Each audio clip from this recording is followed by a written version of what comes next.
Welcome to Stories of Impact. I'm your host, Tavia Gilbert, and along with journalist Richard Sergey, every first and third Tuesday of the month, we share conversations about the art and science of human flourishing. Today, we're bringing you one of the most memorable sessions from last fall's Global Scientific Conference on Human Flourishing. The first ever Human Flourishing Conference from Templeton World Charity Foundation aimed to showcase the latest and most meaningful scientific advances in understanding how humans flourish across cultures and alongside innovative new tools and strategies.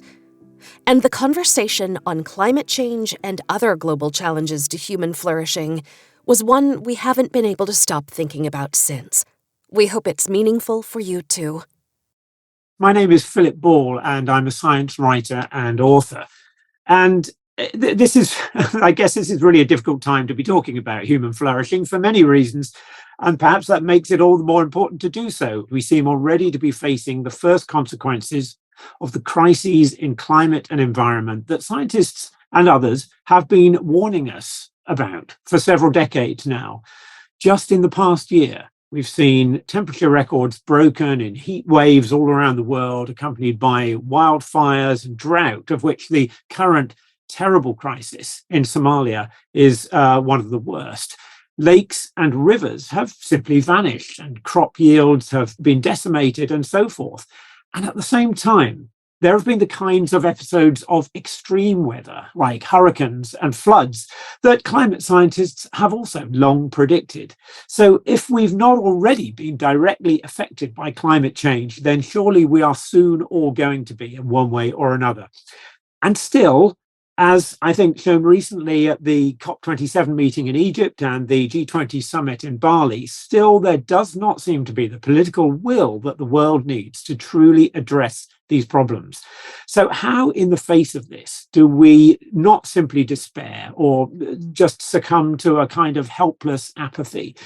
That, I think, is one of the biggest challenges facing those who are seeking solutions to the climate and environmental crisis. How can we mobilize these incredible human resources that surely exist to make a real difference to the planet and to society? And I'm delighted to have the privilege of hearing from a panel of experts who are looking at that question head on and, I think, finding real answers. So let me now introduce them. We will first hear a presentation from Katharine Hayhoe. Katharine she's challenging to introduce because she wears so many hats. She trained as an astronomer and then as an atmospheric scientist working on assessments of and predictions of regional climate change. She's currently the chief scientist for the US think tank, the Nature Conservancy, and she's distinguished professor in the Department of Political Science at Texas Tech University. She's also a principal investigator for the Department of Interior's South Central Climate Adaptation Science Center and the US National Science Foundation's Global Infrastructure Climate Network. And beyond this, she's got a distinguished record of communication and outreach on climate and environmental issues. And her current research focuses on establishing a scientific basis for assessing regional to local scale impacts of climate change on human systems and on the natural environment. After Katharine's presentation, we'll turn to our two live panelists for a discussion. So let me introduce the two of them now. David DeSteno is a professor of psychology at Northeastern University in Boston, where he directs the Social Emotions Group. His work examines the mechanisms of the mind that shape vice and virtue, and he studies hypocrisy and compassion, pride and punishment, cheating and trust. And his work continually reveals that human moral behavior is more variable than most might predict. He's also the co-author of the 2013 book Out of Character: Surprising Truths About the Liar, Cheat, Sinner and Saint Lurking in All of Us. Dekila Chungyalpa is the founder and director of the LOCA Initiative, an education and outreach program at the University of Wisconsin-Madison for faith leaders and religious institutions. Its mission is to support faith-led environmental efforts locally and around the world through collaboration with faith leaders and religious institutions on environmental protection, sustainable development, and global health issues. And Dekila also serves as the environmental advisor for His Holiness the 17th Karmapa, head of the Karma Kagyu School of Tibetan Buddhism. So first of all, as I say, we're going to hear from Katharine Hayhoe. Hi, my name is Katharine Hayhoe, and I'm a climate scientist. That means that I study what's happening to our planet every day. And the best way that I have to describe it is this. We are conducting a truly unprecedented experiment with the only home we have. As far back as we can go into the paleoclimate record millions of years ago, we have never seen this much carbon going into the atmosphere this quickly. So it's no surprise that temperature is changing faster now than any time in the history of human civilization on this planet. And that's why this matters. Because our entire society, how we grow our food, how we allocate our water, how we design and maintain our infrastructure, where and how we've drawn our geopolitical boundaries, the entire basis of our economy is predicated on the assumption of a stable climate. And over the history of human civilization on this planet, the planet's temperature has been as stable as that of the human body. It's gone up and down by a few tenths of a degree, just like your body does over the course of a day. But today, we're more than a degree Celsius, almost 2 degrees Fahrenheit over where we should be. And that means that we're running a fever. Another way to look at it is this. For all of the history of humans planning on this planet, we've been able to use the past as a guide to the future because climate was stable. That's similar to driving down the road looking in the rear view mirror. That might sound ridiculous, but there is a circumstance under which that works pretty well. If you are driving down an empty, dead, straight road, then the past is a good guide to the future. But today, climate is changing faster again than any time that we've seen. We are on an unprecedented curve. Our wheels are already on the rumble strip. And in order to make it around that curve safely, we have to do something we've never done before. And that is we have to look to the future. Because if we don't make it around this curve, there is no way we're going to flourish. So you might say, well, what about all the other challenges we have? What about the growing distrust of science or political divisions? What about socioeconomic and racial inequality, poverty, hunger, and disease? Where does climate change rank with these global challenges? We often think of all of these issues as separate buckets that we put our time, our money, our effort into. But climate change is not a separate bucket to fill at the expense of the time and effort we put into other buckets. Rather, climate change is quite literally the hole in the bucket. It is the hole that will make it impossible for us to fill any other bucket, whether we're working on poverty or inequality or hunger or disease. There is no way that we can successfully address these issues if we do not patch the hole in the bucket. And that hole is climate change. Climate change is already exacerbating poverty. Since the 1960s, the gap between the richest and poorest countries in the world has increased thanks to climate change by as much as 25%. Climate change is compounding water and food shortages. It's impacting people's health. Even the simple act of burning fossil fuels for energy produces so much air pollution. It's responsible for 10 million premature deaths per year. Climate change even drives resource scarcity that causes authoritative states to thrive and spawns civil conflict. Climate change is, as the US military calls it, a threat multiplier. In other words, it takes all the other issues we're already concerned about and it exacerbates them or multiplies them. Unprecedented experiment, hole in the bucket, threat multiplier. These are all accurate descriptions of climate change. But whatever description you prefer, we know it's urgent and we have to do something about it. Why? Because there is no pathway forward to human flourishing on this planet without it. Quite literally, climate change is what stands between us and a better future. Because despite what you might have heard, it's not a choice between the environment or the economy, people or the planet. This planet will be orbiting the sun long after we are gone. We are the ones who depend on it and on all other life for all of the resources we have, the air we breathe, the water we drink, the food we eat, the materials we use to make everything we have. So this fight we're in, it is quite literally not about saving the planet. It is about saving us. And here's the good news. Climate actions aren't only actions to tackle climate change. They're actions to tackle all of the other problems we confront too. Because climate solutions can give us cleaner air and water. They can protect us from disasters like storms, wildfires, and floods that climate change is supersizing, making worse. Climate solutions can give us better health, provide more affordable energy, reduce inequalities, create healthy ecosystems, protect our biodiversity, and give us a more stable world. So when it comes to climate action, the only question we have left is, what are we waiting for? Because to ensure human flourishing and a better future, we have to tackle climate change. We have no choice.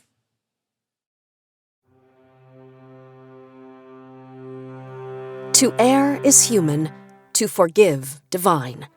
But what is forgiveness? When can it rightly be sought or offered? Can it be corporate as well as an individual? What role should forgiveness play in law, public policy, or even public health? How can we become more forgiving? Templeton World Charity Foundation is a co-host of the Harvard T.H. Chan School of Public Health's Human Flourishing Conference, Forgiveness, Interdisciplinary Perspectives.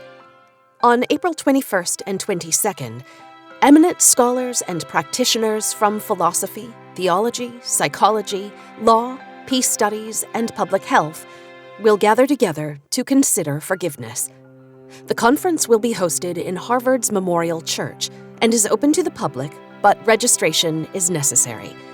To register, visit hfh.fas.harvard.edu/forgiveness-conference-Harvard. We'll add the link to that registration page in our show notes. We hope you can join us.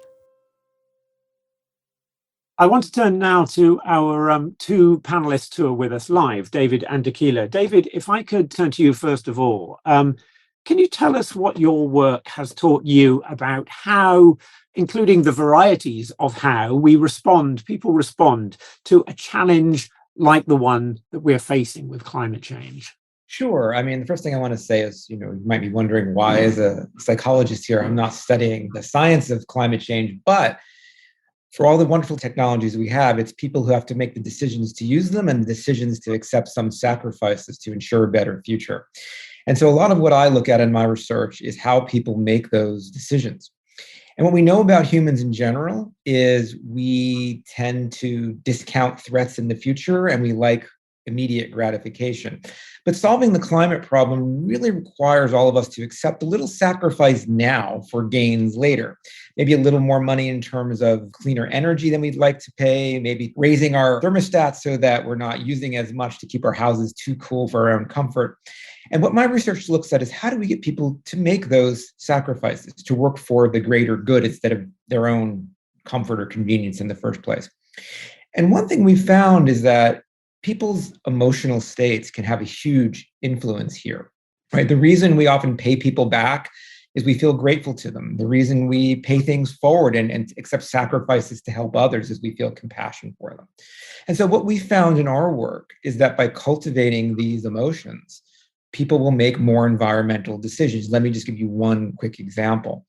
We have people in situations that are akin to the tragedy of the commons. So where there is, for example, a certain amount of finite resources, and people can choose how much they want to take from that. Let's say we're going to use money. If you take little bits, the pool is replenished and everybody can do well. But if you start extracting too much, the pool depletes. So you can think about this in terms of overfishing or taking too much energy that causes a blackout, et cetera. And what we find is that when people feel emotions like gratitude, they make more sustainable decisions. That is, they're willing to take less for their own individual gain, leaving more for everybody else. So I may be willing to pay a little bit more to take a little bit less profit to keep the pool going, right? In terms of clean energy, et cetera. And so one of the ways that we've found to have people make decisions that are sustainable is to have them cultivate these emotional states which color our decisions and make us willing to value the future more than the present. I'm curious about whether you think the same considerations apply. You've talked sort of about individuals. So much depends on the decisions that world leaders are making with one another. Do the same considerations apply, in terms of expecting sacrifices from a nation or a country rather than from the individual? Well, I think they do. But the problem with a lot of our leaders is we live in a very short-sighted world. Everybody's worried about the next election and not about what's better in the long run. And when you're so focused on immediate gains, it prevents you from making decisions that lead to a more resilient world in the long run. But the other problem that you identify, Phil, is exactly that. Who wants to be the nation to sacrifice if others aren't, right? It only makes sense to sacrifice to pay more money for energy, to have higher costs, to fight climate change, whatever it might be, to give money to poorer nations to help them do so, if those around you are making the same sacrifices. Otherwise, you kind of feel like you might be being taken advantage of. And so the question for us is, how do we create that level of trust among world leaders to make this? So it's not like the US or England or a certain country feels like they're doing something at a cost. And here, I'll be interested to see what Dekila has to say too, because spiritual traditions actually help us form these moral convictions, and so do these emotions. And so I think if people can cultivate these emotions, it changes the lens through which we look at problems. And it can change things. I think it can nudge us towards those types of more long-term focused decisions. Well, that's a great opportunity to bring you in, Dekila. And I wonder whether, first of all, you could simply tell us more about what the LOCA initiative is, what it aims to do. I'd love to. Thank you so much, David. That was fascinating. So I created the LOCA initiative at UW-Madison after working with faith leaders around the world. I created a program called Sacred Earth at WWF, and I was trying to prove that working with faith leaders, no matter where, no matter what religion, would actually move the needle on conservation and climate issues, and that in many ways it would help us get unstuck in the places we are stuck. And because of the overwhelmingly positive feedback I got, and because the benefits were so tangible and measurable, I ended up wanting to create a platform that invited faith leaders to work with scientists on environmental and climate solutions. And so the LOCA initiative is this platform where I work right now specifically with 3 faith traditions: evangelical church leaders on creation care and climate change, Tibetan Buddhist monastics in the Himalayas, which is where I'm from, and indigenous leaders, particularly tribal elders from Wisconsin Indian tribes, which is where LOCA is based in Wisconsin. And what is really fascinating to me is that you can think of these 3 groups as extremely different, right? Very different theological sort of, grounding, very different ways of collecting and organizing in society. You can even argue that they have different sets of values. But what is really fascinating to me is how when you begin a dialogue that isn't about difference, but is about similarity, there are certain themes that emerge almost naturally. It's not something that I have to guide. It almost sort of presents itself. And that really comes down to the language I'd use is interdependence and interconnectedness. Indigenous elders and leaders often use the word kinship.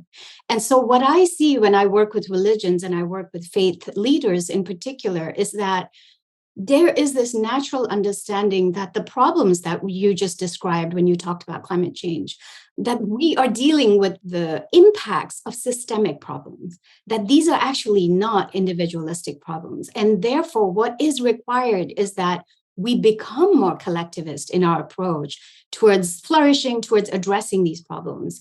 And here we have the largest group of organized people in the world. They literally are the largest stakeholder group. And their natural approach to thinking about problems is collectivist. And so I think just picking up on what David was saying, this is a community where they naturally inhabit this language of gratitude and compassion, right? Where when it comes to whoever they identify as their self, whoever they identify as their in-group, they really want to take care of. And I think the work that Loka does is partly trying to increase what that in-group looks like for some of our partners, and at the same time, trying to encourage what caring looks like as well. How do we express that caring, and what does that mean in tangible ways? You touched on something there that I wanted to ask about. Maybe I could expand on it. The fact that your focus is on faith communities, that could be seen just as a sort of an instrumental approach, if you like, that it's just recognizing that actually faith is a motivator and a moral guide for a significant proportion, perhaps the major proportion of humankind. Or I wondered whether you feel there are particular and unique aspects of faith communities that can be mobilized here.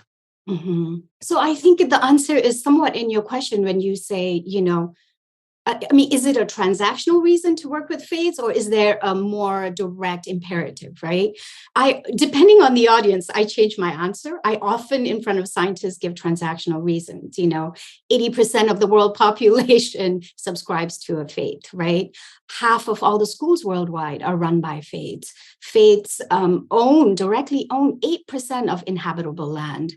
If collectively, faiths are the third largest financial investor in the world, the question I always put to scientists is, how is it that we have not been working with them up till now? How is it that we have not thought of them as this incredibly powerful stakeholder group? And of course, that comes back to our own biases.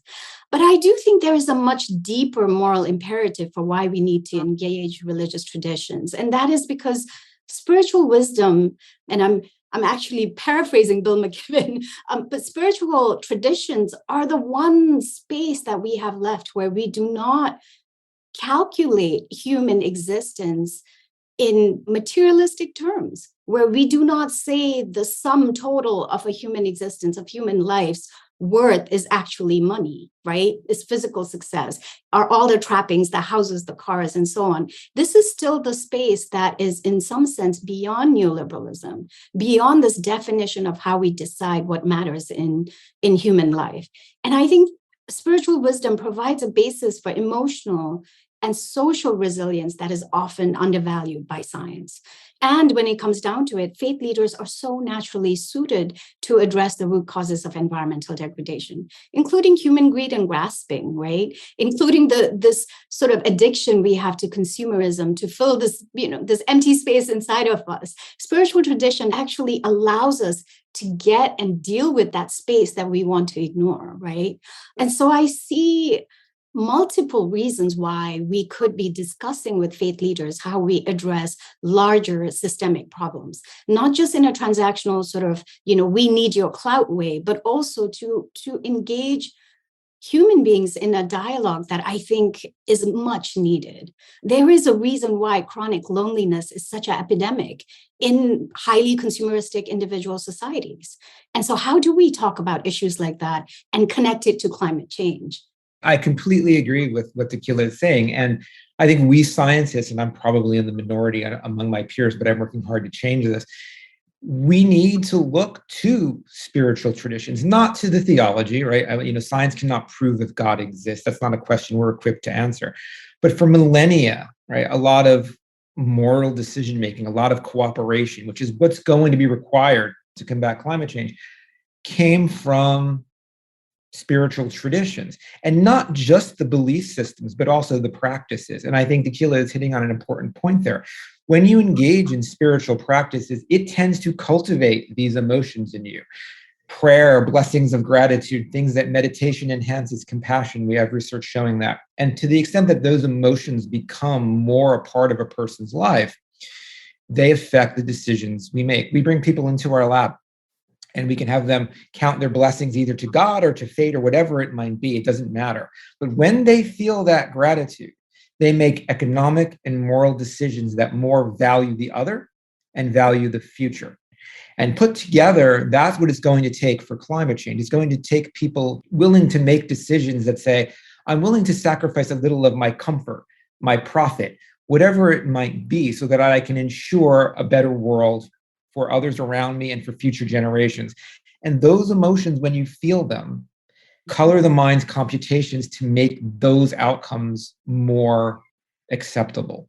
And I think on a daily basis, the little things we do, if we cultivate these emotions, they nudge us toward valuing the future more than the present and make us make decisions about how we're going to spend our money, who we're going to vote for, what policies we accept, more future-sighted than what's in it for me right now, future be damned.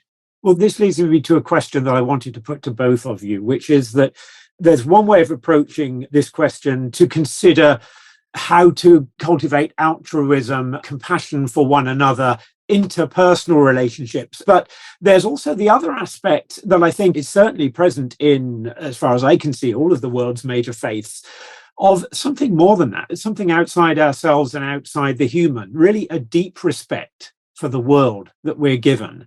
And I wonder whether you could both say something about the, if you like, the relative significance of those two perspectives, one being how we treat and respect and look at others, and the other, the wider view of what responsibilities we have, what respect we have for the natural world, for the world we're in. Well, I automatically think about the indigenous leaders I work with. So much historical trauma and burden from colonization. And yet it's amazing to note that 80% of biodiversity today is said to exist on indigenous managed lands, right? And that really comes from a worldview that is rooted in interdependence and kinship. And this coexistence, I think, between nature and people, between the wild and tamed, right? Between the spiritual and material. This is such a common theme for indigenous culture. And it's very easy to other that. It's very easy to think of that as something that just exists in indigenous communities. Whereas what I do see is that there is this, and it's fascinating because often the space that I find the most promise for debate, even among faith leaders that, let's say, question climate science, is usually the space around, I'd say theological literacy, where if you are willing to, if you have that curiosity to go back and look at what your theology says, sooner or later, you're going to find something that talks about the importance of nature. And, even when you think about, the work I do with evangelical preachers, for example, there is often, we know that the stats say that white evangelicals in America make up one of the largest climate denying groups. And yet I find working with evangelical pastors that there is this deep love for nature from their perspective because God created creation.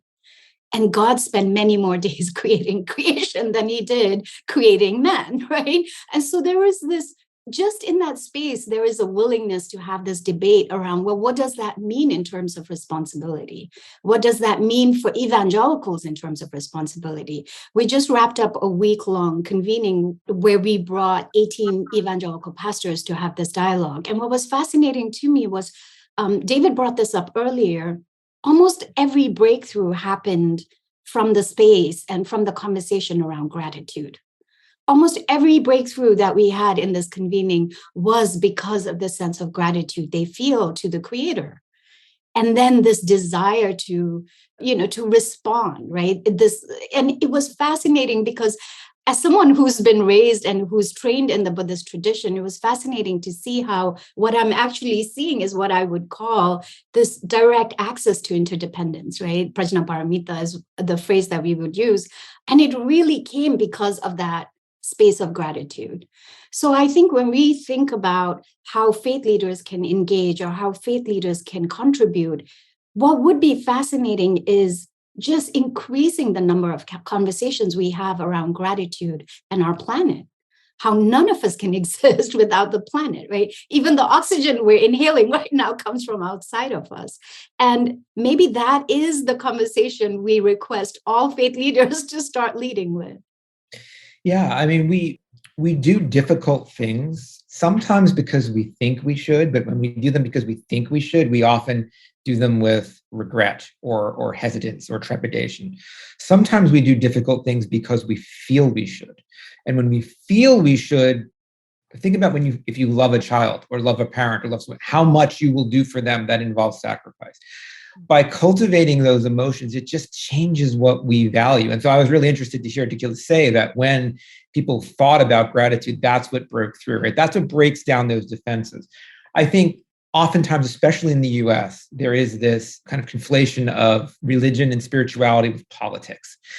And that can cause a problem. When you go back to the text, as Dekila said, there usually is some foresight, some mention of interdependence, some focus on being a good steward, being a good cooperator, helping other people. But what cuts through the noise, it is really changing people's emotional states, because that changes the lens through which the brain interprets facts. It just does. And that is why many spiritual traditions can cause the changes in people they do, whether it's experiencing awe in the state of nature, gratitude for the things that you have, clean water, clean air. It changes the lens, and it does it in a way that doesn't require us to have debates in our mind about, what does this politician say? What about this? Am I owning the libs? Am I fighting the conservatives? And so I think it's a more authentic change. And if something that you can cultivate, it becomes a habit and becomes more long-lasting as a lens through which to make decisions in this world.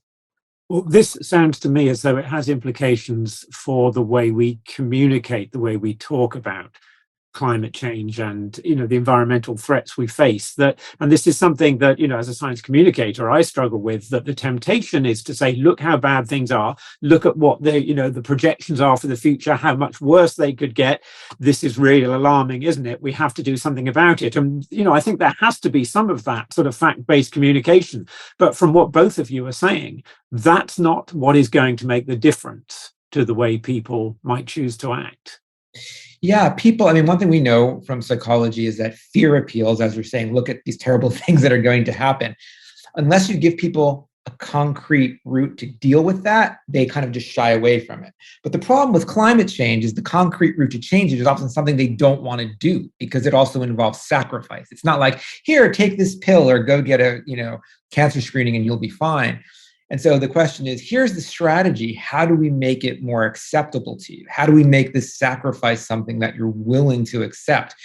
And because humans like immediate gratification, no one likes sacrifice. And so you have to pair the fear with something that makes the sacrifice more palatable. And I think that's where these emotions come into play, because they make sacrifice more palatable to people.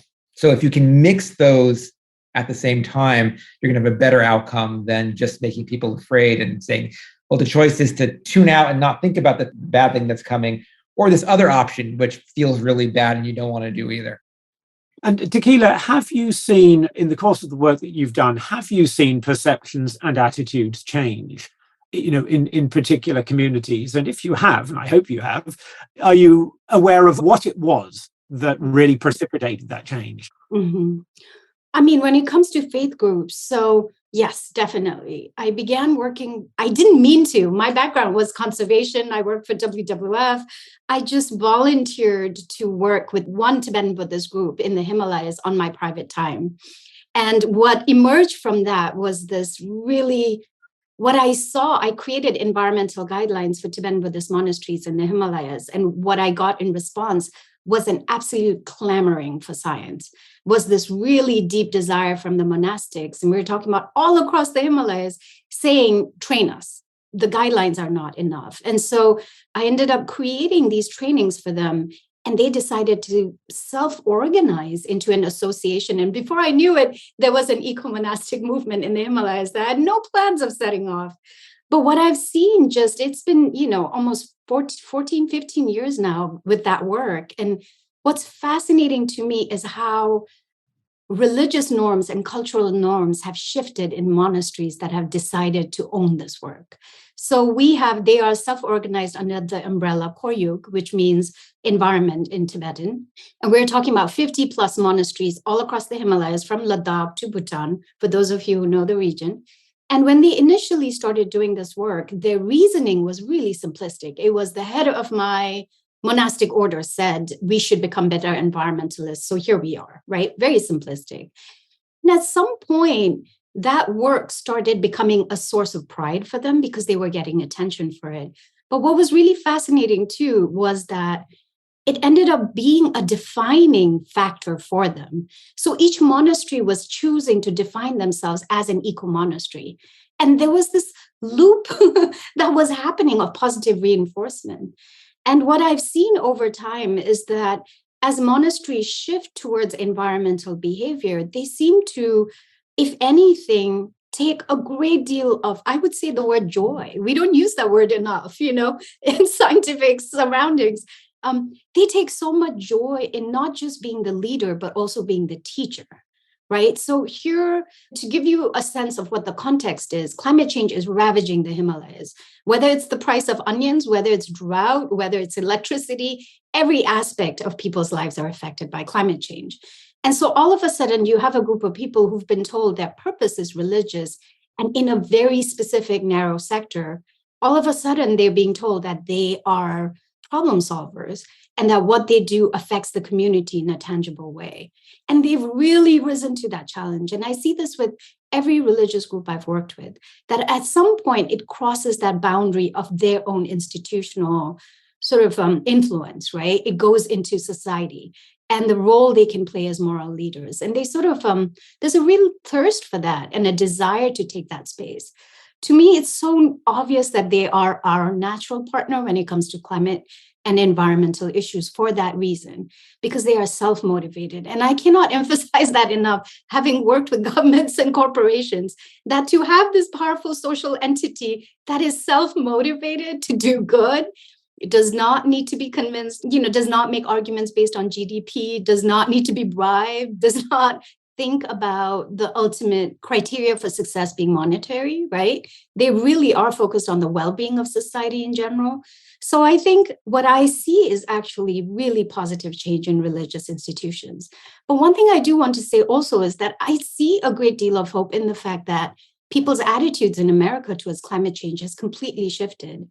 I mean, the Yale Climate Change Communication Center has shown this again and again, that what we're seeing is a very small section. I don't think it's even double digits that has not shifted on denialism, but everybody else has moved from what used to be moderately concerned to extremely anxious, which we could argue is good and bad in many ways, right? Going back to what David was saying about what activates you to work on solutions.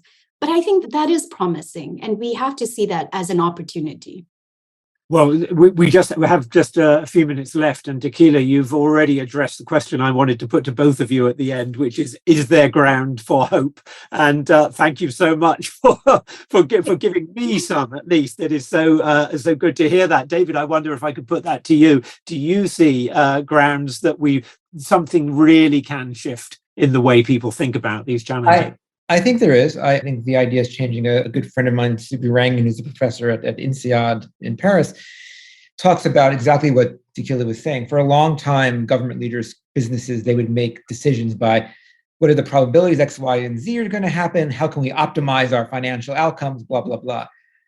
But when it comes to things like climate change, when it comes to existential threats, decisions is the wrong word. We have to accept choices. There are choices, and choices require sacrifice, not just optimizing what's good in terms of GDP and profit. And I get the sense that there is a hunger for this. And whether people are drawing on spiritual traditions or secular wisdom and cultivating these emotional states, I get a sense that there is a brewing concern. And I just hope it keeps moving in the right direction. Thank you so much. Well, that brings us pretty much to the end of the discussion we have time for. I wish we could carry on because there's so much else I wanted to ask you. But thank you so much, both of you, David and Dekila, for the perspectives you've given. And I do hope that others will have had the same response as I have to see that actually, despite these immense challenges we face, there are not only grounds for hope, but there are some very practical ways that we can start to change the conversation and start to improve the prospects that we have. So thank you very much, both of you, for that discussion. Thanks to Dr. Katharine Hayhoe for her presentation, and to panelists Dr. David DeSteno and Dekila Chungyalpa for lending us their expertise. I also want to thank moderator Dr. Philip Ball and join him in expressing my own feelings of hope after hearing this enlightening discussion on what can change hearts and minds in the face of the global challenge of climate change. This has been the Stories of Impact podcast with Richard Sergey and Tavia Gilbert, written and produced by Talkbox Productions and Tavia Gilbert, with senior producer Katie Flood. Music by Alexander Filipiak. Mix and master by Kayla Elrod. Executive producer Michelle Cobb. The Stories of Impact podcast is generously supported by Templeton World Charity Foundation.